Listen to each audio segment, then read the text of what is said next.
Good afternoon, everybody. This is the F Bomb here from Backline EQ, and I'm with my friend Melissa Harvey of MAD Music, which is a Melissa and Mitch acoustic duo. And we met them briefly at Daydream Winery last week. And we didn't get to finish our interview for various reasons, so we're going to do it in this manner now. And welcome to the program, Melissa. Thanks for stopping by and Thanks for making time. having me. You're most welcome. So, as I had talked about before, I would like to get a little bit of your musical background. When did you start, and what was it that got you going? Well, started musically, I would say, just, as a kid, I would fiddle around with the piano.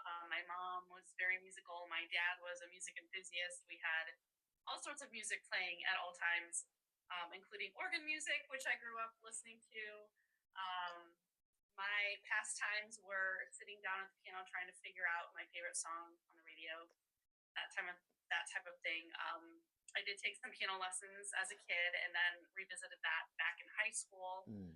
Um, I was in all of the choirs that I could be in. I was in instrumental band for a short period of time. I found though that piano and then later on in life, in my 30s, guitar came into my life. Yeah. Um, but always had music in my life in some way and somehow. But Mm. not. I was very shy as a child, so I kind of chuckle at what I do now because right now I would rather sing in front of somebody than talk in front of somebody. I know. So here we are. I know. I have said I am most comfortable on stage, which is unusual because anything can go wrong on stage, but I just seem to be at my most at ease up there. And it's so I feel the same way you do. But I do recall when Uh-huh. we first met, and just going back, touching back on that video that we did, you and I met during a uh Andover Idol karaoke competition. Yeah. And that was my opportunity to actually meet people because I was still fairly new to the area. So I didn't Hmm. get out much as I was raising kids and going to school and things like that. So that's where I met you. And I remember you saying that this was sort of an unusual thing for you to get involved in because of your shyness, Right. but you did it, Right. but you did it. And from on my perspective, I met some really great people, just people in general. And then to meet Hmm. some other vocalists out there, because unfortunately it didn't include any sort of instrumentation, but to Hmm. meet some people that, a couple of girls, really had some great voices. Andrea Yeah, for is, sure. she really knocked it out of the ballpark, and, gave me a respect for somebody so young that had such an Hmm. ability. So then as the years had gone by, our paths crossed musically with various events and things like that. So even though we don't see each other all the time, the mutual respect is still there. And Absolutely. always enjoyed coming out to hear you whenever I can. So so piano was your first instrument, and then you got into guitar. So what model of guitar are you playing these days? Have you found yourself finding one that you Um, love? I think I am a curse to guitars because I feel like every guitar I touch ends up something is wrong with it. So I was playing an Alvarez until my pickup is not working properly. So now Mm. I'm using one of Mitch's like third backup guitars. He's trying to push me to get a Martin, but I don't feel like I'm deserving of a Martin because I'm not that good. Oh, But yeah, I would say I've used Seagulls and Alvarez's for the most part of my career yeah, until yeah. I break them. Do you I'm find sorry, I didn't do anything. The pickup's not working. I swear I did nothing. I just carried it in from the car.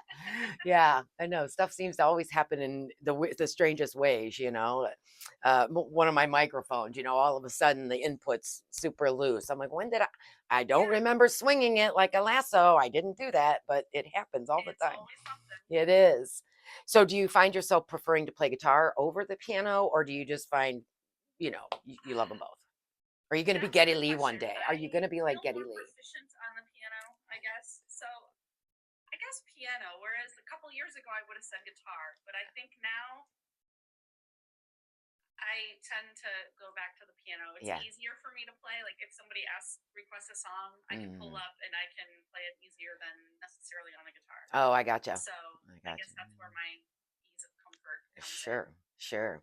any chance you're going to do a Getty Lianas and start learning how to play with your foot and, sing and, you know. I don't think we'll push it that far, but you never know. We might Well, get bored. I gotta say though, I always admire people that can play keys and sing. I'm very limited, but I always admired that because it takes a certain level of skill. Now I say that, but I can actually play a little bit of drums and sing at the same time, which I never thought I could do that, but See, I I feel have. like I could not do that. Yeah, yeah. I suppose it depends on what you're around a lot and you play around with, Right. and that's what would happen to me. But you're like a triple threat girl. You sing, you play piano and guitar, and I gotta say, I real I quick, I try. want to mention the Bose system that you have. I'm very envious of Mhm. that because that seems like such an easy way to get things It done when it comes to is. setting up. It is definitely. We used to use an old Yamaha with the two speaker stands and the, I don't know, 10 foot and 10 Yeah, channel input. yeah. We went to the Bose. Actually, it's probably our second line array speaker that we've used. The other one was very large. I could not handle it by myself if I had a solo gig. But this Bose is really nice, and then I even have a smaller Harbinger, very reasonably priced, that works perfect for my solo gigs. Oh, So okay. yes, those are key. They take up less space, easy to set up. I noticed no Definitely, monitors technology has either. come a long way. I noticed you don't Yeah, have no any monitors. Oh, monitors. that's nice. Mhm. That's really nice. Yeah, My, it's pretty very simple. my biggest complaint these days is, as much as I miss playing, I don't miss the heavy lifting. Oh, for sure. Being a roadie. I liked all the other hats that I wore. I hated being a roadie. So I know before that's what's great about before and playing with after. Mitch.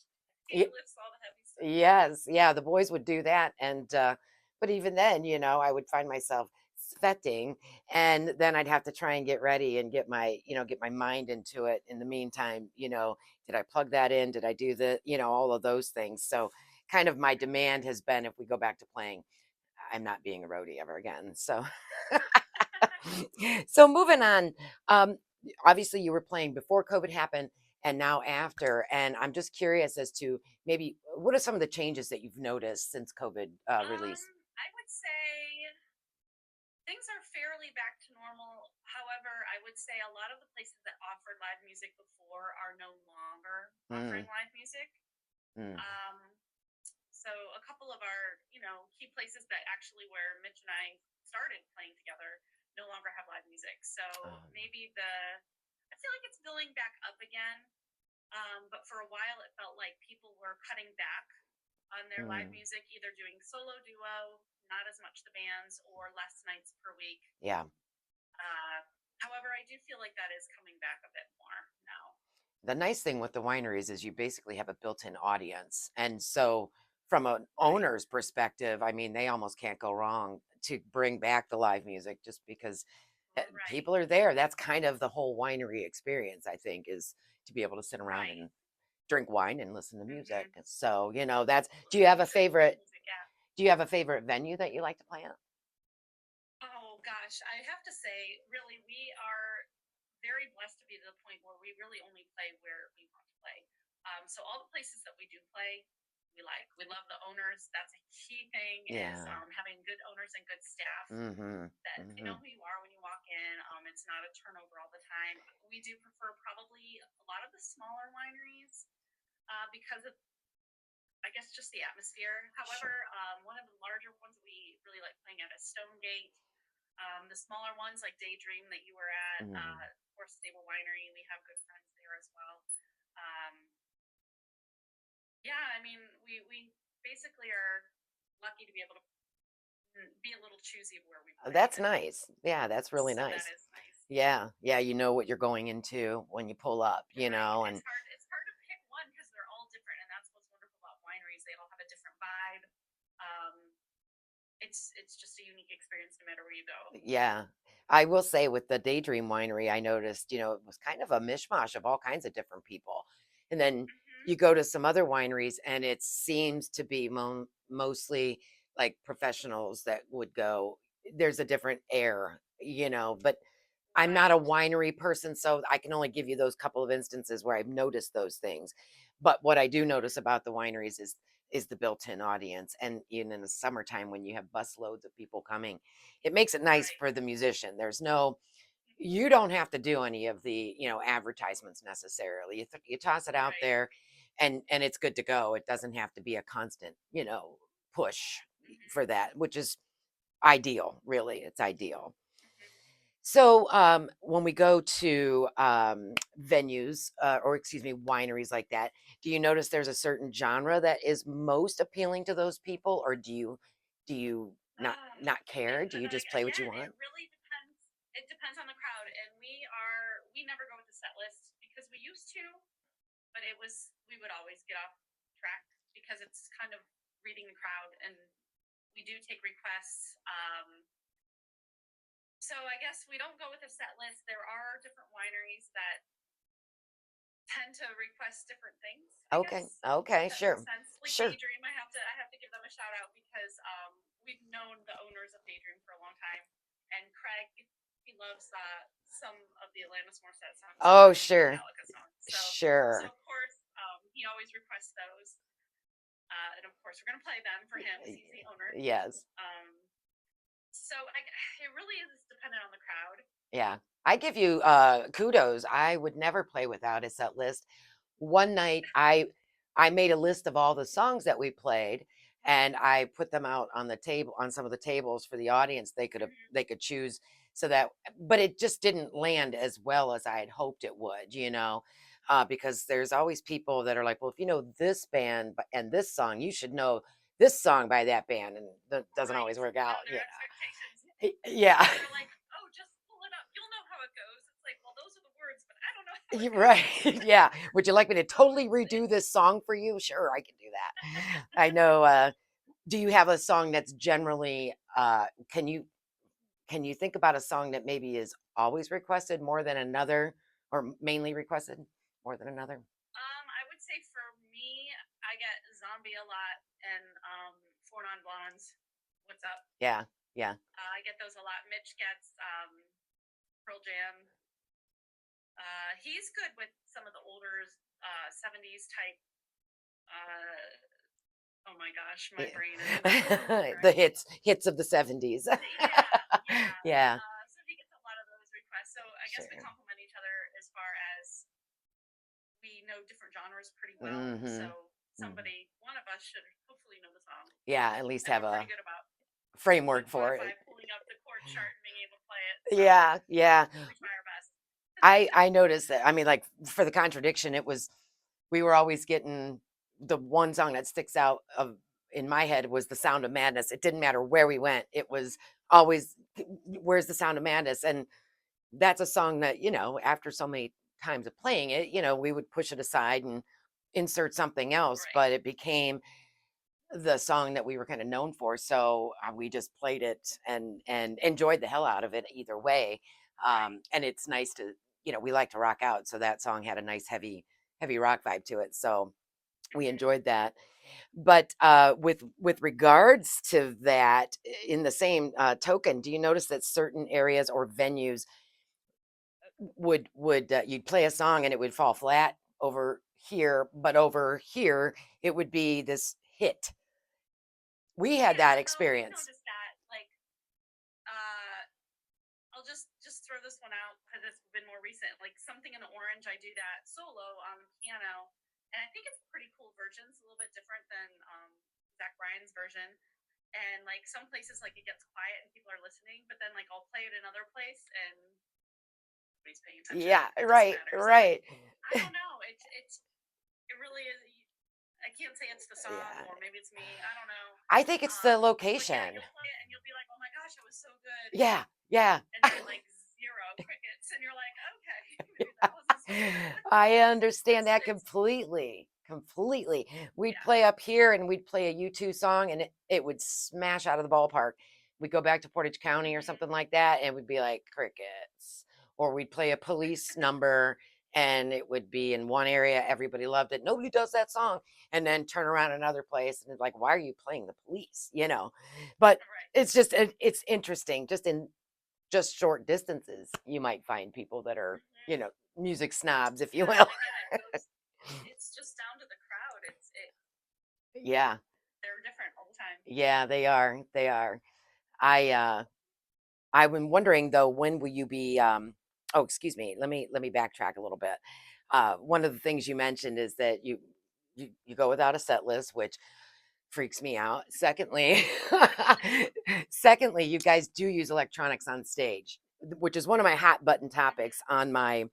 on my site because one of the things that seems to be a hot button topic on the music sites or groups is the use of click track or not click tracks, but backing tracks and cheat sheets on stage or cheat electronics. Mm-hmm. And so no shade being cast your way when you see that on my channel because uh Yeah, it's no, my brain can't hold all that information. and I always say, it's different if you're running a new song and or a song that somebody requests, like you say, and you can just pull it up and do it that Mm-hmm. way. But I've one of the things is that you would never see this back in the day. And I think it was just since the onslaught of karaoke and the lyrics being fed to you like that. Now you see people, with a Mm-hmm. whole book in front of them, and they're constantly turning or they're constantly going to their microphone to get the lyrics pulled up and stuff. So, from Mm-hmm. my perspective, it's one of those things where it's a distraction. But I didn't notice that when you guys were playing. So clearly, you No, guys, I mean, I don't think we rely heavily, yeah, yeah, but if we had a set and we played 30 songs a night, definitely wouldn't need it. yeah, But I guess when we have, I mean, our library is hundreds of songs. yeah, yeah, There's no way, first of all, I can remember all the lyrics or the yeah. chords, or my brain, I'll be like, oh, look, I know that person just walked in, and Yeah. then my brain is off somewhere else. And then I'm like, oh, what's the next verse? I just, that'd be too stressful for me. Yes, I know what you So, you mean. know what? If someone wants to give us shade for it, it's okay. I can't remember all those words. I can't remember my own kids' names half the time. Get them all wrong. So, those are inside jokes. I'll call them all three names. So that's just my brain, but I got it's you. okay. I got you. Well, so one last question for you. Well, actually, two. Do you have any onstage pet peeves that you notice? Is there something that really grates you when you're playing, and it just seems to be not maybe all the time, but once in a while? I mean, as I mentioned before, if somebody doesn't understand that you don't know a song, I'm like, Yeah. I'm sorry, I don't know it. And oh, I don't understand. How do you not know that? It's like, I don't know. I don't know if that's a pet peeve. Yeah. I don't know. Yeah. I can't really think of anything. Yeah. Mine is silence in I between guess if there's songs. one person in the crowd that keeps requesting, where it's like, we're here for everybody, and we Yeah, might not be able to play all of your requests, but sure. that's not even really a pet peeve. It's just, Yeah. nothing we deal with. Yeah, it's a perspective that, not everybody sees, unless they follow you around all the time and are at the Hmm. same or at the shows all the time. Mine has always been silence in between songs. So Oh, because same. Yeah. it puts me on the spot, as a singer, I've got to be, I got to be on. And Yeah, I did just think of one. People will come up and try to talk to you while you're playing and singing, and it's like, oh my God. I'm so Yeah. busy at the moment. Oh my gosh. And they want you to Yeah, lean in and listen. it's And you're okay. going, I'm Yeah, singing the lyrics here. Meanwhile, they're probably not right does because I'm happen. singing what you're telling me. Right, exactly. Like I said, my brain's one track. I can't deal with more thoughts than one. I got you. And finally, Melissa, where can people find your online presence? Where are you mainly, finding yourself landing Um, most? I guess probably mostly Facebook. We're at, if you do facebook.com/MMAD music. That's where most of our stuff is. We are on Instagram as well. I have to say, I've been lately with life and being so busy, I've not been as up on everything. So I did just the other day go in and update our schedule. Great. But Facebook is probably the best place to find us. Yeah. Again, it's Mad Music, MMAD Music. Um, we put all our solo duo, and then our band page is called Outside the Wall, and we have our own page, but we also post the stuff on our Mad Music page as well. Oh, that's very cool. I appreciate that. And I like Outside the Wall. That's actually a song that Dave wrote. We used to perform live. And so it kind of like connection there in a weird Oh way. wow, nice. So so yeah. It's a song That's true. That's true. Well, Melissa, thank you so much for taking the time out of your day. I'm glad that we were able to get this Thanks for done. having me. And Yes, sir. yeah, I'm looking forward to seeing you guys again because I'm going to be making my way to some of these other wineries and checking out some of their, Yeah, live music areas and stuff like that. So I'll be out and around. very cool. All Well, right. we'll Well, see you then. yeah, you take care and keep rocking on, sister. You too. Bye bye now. You too. Bye bye. This is the F Bomb reminding you that you're never too old for rock and roll. So don't stop rocking, keep on rolling, and join me at the next gig here on Backline EQ.